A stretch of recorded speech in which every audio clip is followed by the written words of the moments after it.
नमस्कार साथियों, तो आज की इस वीडियो में आपका स्वागत है।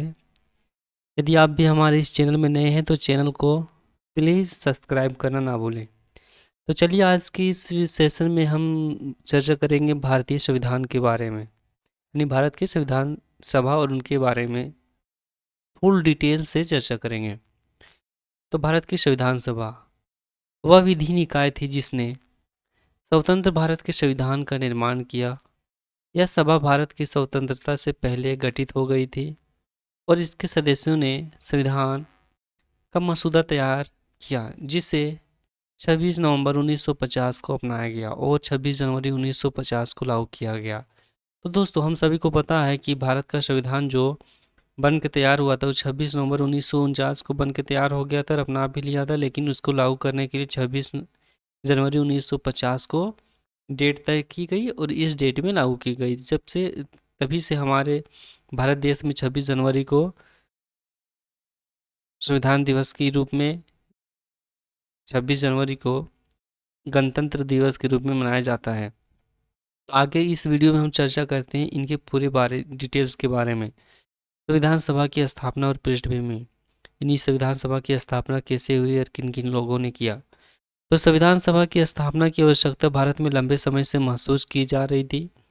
1934 में एम.एन. रॉय ने पहली बार संविधान सभा की मांग उठाई थी।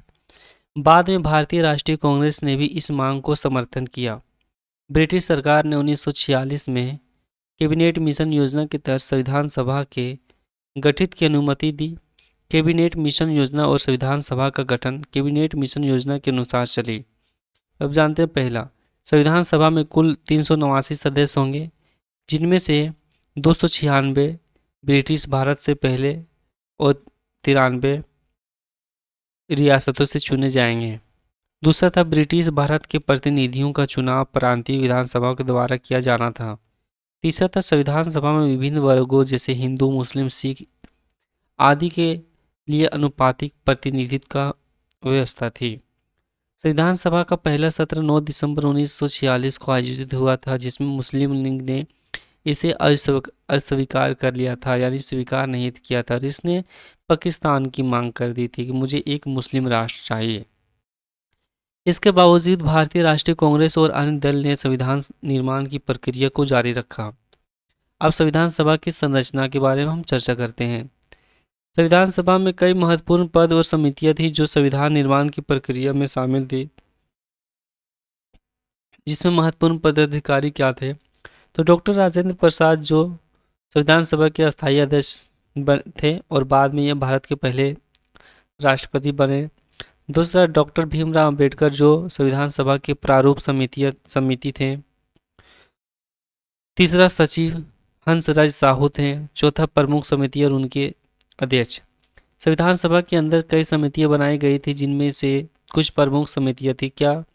संविधान प्रारूप समिति, जिसका अध्यक्ष डॉक्टर भीमराव अंबेडकर जी थे। संविधान सभा के संघ शक्ति समिति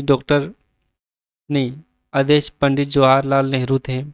संविधान सभा के संघ संविधान समिति अध्यक्ष पंडित जवाहरलाल नेहरू थे। संविधान सभा के राज्य पुनर्गठन समिति अध्यक्ष सरदार वल्लभ भाई पटेल थे। संविधान सभा के मौलिक अधिकार समिति अध्यक्ष सरदार वल्लभ भाई पटेल थे। संविधान सभा के संबंधी रिपोर्टिंग समिति के अध्यक्ष के.एम. मुंशी थे। संविधान सभा के न्यायपालिका समिति अध्यक्ष बी.एल. मित्तर थे। इन समितियों ने संविधान के विभिन्न हिस्सों पर विचार विमर्श किया और अपने सुझाव संविधान सभा के समक्ष प्रस्तुत किए। संविधान सभा निर्माण की प्रक्रिया। संविधान निर्माण की प्रक्रिया लगभग 3 वर्ष यानी 2 साल 11 महीने 18 दिन तक चला। इसी दौरान विभिन्न विषयों पर गहन चर्चा हुई। संविधान सभा ने 11 सत्रों में कुल 165 दिनों तक बैठक की। संविधान निर्माण की प्रमुख घटनाएं। पहला क्या था? तो 9 दिसंबर 1946 को संविधान सभा की पहली बैठक हुई, जिसमें डॉक्टर सच्चिदानंद सिन्हा को अंतरिम अध्यक्ष चुना गया था।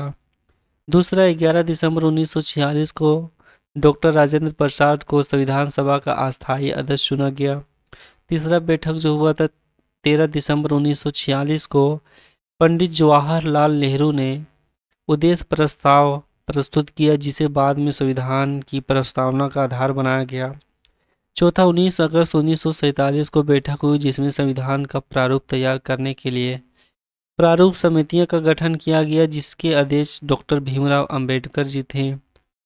पांचवा, 26 नवंबर 1949 को संविधान सभा ने भारतीय संविधान को अपनाया।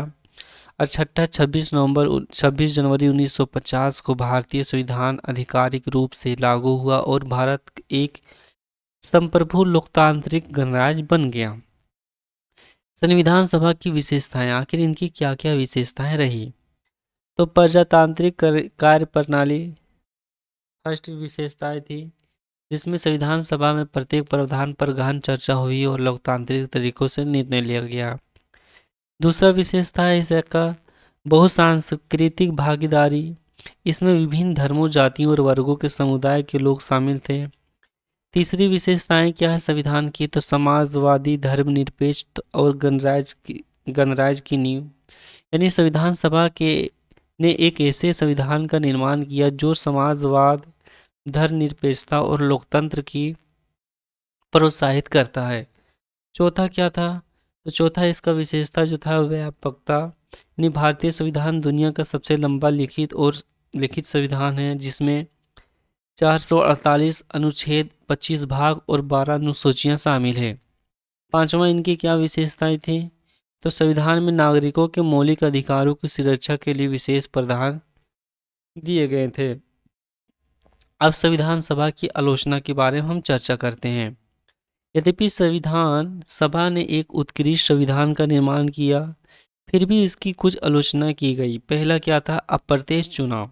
इसकी क्या आलोचना की गई? अप्रत्यक्ष चुनाव, कि संविधान सभा के सदस्यों को प्रत्यक्ष रूप से जनता द्वारा चुना नहीं किया गया था। दूसरा क्या था? ब्रिटिश प्रभाव, यानी संविधान का प्रारूप तैयार करने में ब्रिटिश कानूनों और प्रथाओं का काफी प्रभाव था। तीसरा क्या था? तो मूल्यवान और समय और धन की खपत। संविधान निर्माण में लंबा समय लगा और बड़ी मात्रा में धन खर्चा हुई। संविधान सभा की उपलब्धियां, आखिर इनकी क्या क्या उपलब्धियां थी? तो सबसे पहला जो उपलब्धि थी वो क्या हुआ कि यह सबसे बड़ी उपलब्धि भारत के लिए ऐसा संविधान बनना था जो भारत के लिए संविधान बना सबसे बड़ी उपलब्धि थी, जो देश को एकजुट रख सके और लोकतांत्रिक मूल्यों को बढ़ावा दे सके। इस संविधान ने एक मजबूत संघीय ढांचे, मौलिक अधिकारों, न्यायपालिकों की स्वतंत्रता और समानता की नींव रखी। संविधान सभा का अंतिम सत्र कब चला और कब से कब तक चला? तो संविधान सभा ने अपना अंतिम सत्र 24 जनवरी 1950 को आयोजित किया। इस सत्र में डॉक्टर राजेंद्र प्रसाद भारत के पहले राष्ट्रपति चुने गए। इसके बाद संविधान सभा को भंग कर लिया गया। अब निष्कर्ष क्या निकलता है दोस्तों? तो संविधान सभा भारत के लोकतांत्रिक इतिहास का एक अभूतपूर्व अध्याय थी, बिल्कुल है। इसने भारत को एक सशक्त संविधान दिया जो आज भी देश को दिशा प्रदान कर रहा है। संविधान सभा के सदस्यों ने असाधारण धैर्य, समर्पण और दूरदृष्टि का परिचय दिया, जिससे भारत एक लोकतांत्रिक और गणराज्य के रूप में उभरा। भारतीय संविधान न केवल भारत की विविधता और एकता को प्रतिबिंबित करता है, बल्कि यह देश के प्रगति और विकास का भी आधार बना हुआ है। तो दोस्तों आज के वीडियो बस इतना ही है। यदि वीडियो पसंद आए तो वीडियो को शेयर करना ना भूलें और लाइक ज़रूर करें, ताकि लाइक करने पर मुझे हौसला मिलेगा और हम इसी तरह वीडियो बनाते रहेंगे। Thank you.